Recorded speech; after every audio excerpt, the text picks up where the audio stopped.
Bagaimana sih Bang melihat orang pedagang yang menjual barang itu yang tidak jujur dalam pandangan ekonomi syariah? Ini pertanyaan yang sering kita dapatkan. Mungkin pengalaman kita semua banyak ya, membeli barang seakan-akan kita tertipu, dicurangi. Kita beli sepeda motor yang second ya, biasanya yang seperti itu. Ternyata setelah kita pakai sebulan 2 bulan masuk bengkel. Kita beli mobil juga demikian. Banyak hal yang kita perbaiki, banyak kekurangan-kekurangan yang tidak kita ketahui sebelumnya. Nah, ini dia jawabannya. Jadi suatu ketika ada satu riwayat ya, ada satu cerita tentang jual beli ini. Ini masuk dalam babnya bai'ah ataupun jual beli. Kisah tentang dua orang sahabat yang bertransaksi.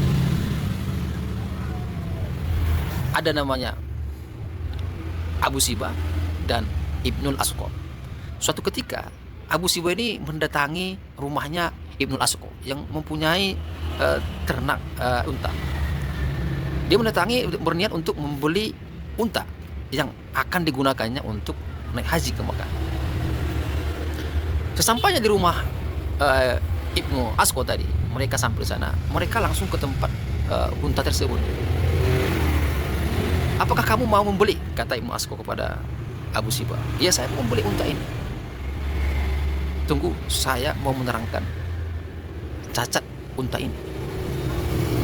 Lalu Abu Sibah mengatakan begini, bukankah unta ini gemuk dan tidak sehat? Katanya. Dijawab lagi oleh Ibnul Asqam, apakah saudara ingin membatalkan transaksi ini? Saya mendengar Rasulullah tidak boleh seseorang menjual barang kecuali dia menerangkan kelemahan-kelemahan, menerangkan cacat-cacatnya. Ini satu percakapan antara pembeli dan penjual yang bisa kita ambil hikmah dari cerita ini. Yang pertama, seorang penjual itu haruslah jujur. Yang kedua, seorang penjual itu menyampaikan apa cacat, apa kelemahan dari barang tersebut. Mengingat tadi Rasulullah menyampaikan itu, dia mendengarkannya. Bahkan dia katakan tadi, apakah kamu mau menggagalkan ini?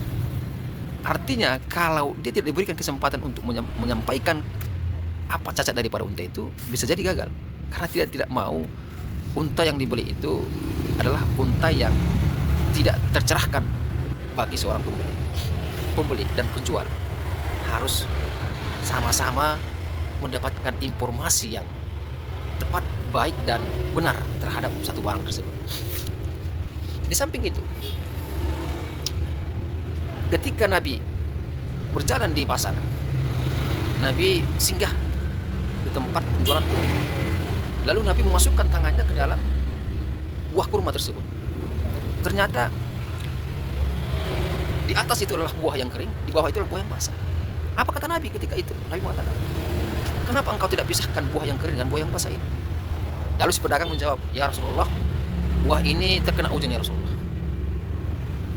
Lalu Nabi berkata, barang siapa yang curang, menipu, itu bukan dari golongan kami. Jadi perkataan Nabi ini mengisyaratkan, memberikan satu pesan bahwasanya penipuan, kecurangan itu larangan keras oleh baginda Nabi. Bayangkan, kita tidak menjadi golongan beliau ketika kita melakukan hal-hal demikian. Apakah yang terjadi dari transaksi tadi ketika orang membeli satu barang yang dijelaskan yang baik-baik saja, tidak menjelaskan yang buruk-buruk, ternyata setelah pemakaian terjadilah kerusakan-kerusakan terus terjadi. Ini menjadi perhatian khusus yang disampaikan oleh Nabi dan kisah yang tadi. Dan bagaimana seorang pembeli dan penjual itu bertransaksi itu untuk mencari berkah. Artinya apa?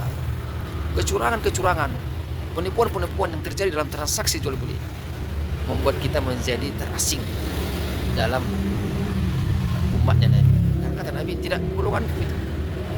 Maka dari itu, mari kita menegakkan ilmu-ilmu tentang syariat jual beli, akad syariah, akad bai'ah, akad jual beli yang sesuai dengan tuntunan, yang sesuai dengan syariat-syariat. Kalau kita belum tahu, mari kita belajar. Kalau kita belum tahu, mari kita bertanya. Supaya apa yang kita lakukan apa yang kita kerjakan, aktivitas yang kita laksanakan itu mendapatkan keberkahan Allah Subhanahu wa taala. Karena yang satu-satunya yang kita harapkan adalah satu keberkahan. Apapun yang kita lakukan, makanya itu akan melekat, dunianya dan akhiratnya melekat. Fit dunya wal akhirah. Ketika bertransaksi, dapat dunia, dapat akhirat. Kenapa? Barokahnya tadi. Makanya pentingnya kejujuran.